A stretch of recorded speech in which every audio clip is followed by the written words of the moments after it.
স্বামীর হাতে তুলে দেওয়ার পূর্বে বললেন, ও আমার প্রাণের স্বামী, ইসমাইলকে আমি ছোট থেকে এই পর্যন্ত লালন পালন করেছি, কিন্তু এর মধ্যে আমি তাকে একটিবারের জন্য আমার দৃষ্টির আড়াল হতে দেইনি। ও আমার প্রিয় স্বামী, আপনি সব সময় তাকে দেখে রাখবেন, কখনোই আপনি তাকে আপনার চোখের আড়াল করবেন না। যতক্ষণ পর্যন্ত না আপনি আর ইসমাইল আলাইহিসসালাম আমার কাছে ফিরে আসছেন, ততক্ষণ পর্যন্ত আমি উদ্বিগ্ন থাকব এবং আপনার পথপানে এসেই থাকব। আমি আপনার এবং আমার পুত্রের পানে চেয়েই আমার সময় কাটাবো।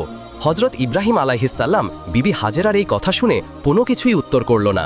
তার হৃদয়ের মধ্যে এক তুফান বয়ে যাচ্ছিল। তিনি মুখ ফুটে কোনো কথা বিবি হাজেরাকে বলতে পারছিল না।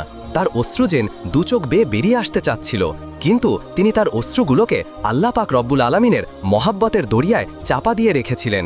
এরপরে হজরত ইব্রাহিম আলাইহিসসালাম বালক ইসমাইলকে নিয়ে চলতে লাগলেন মিনার পাহাড়ের দিকে। অভিশপ্ত ইবলিশ যখন দেখল জাতির পিতা হজরত ইব্রাহিম আলাইহিসসালাম আল্লাহ পাক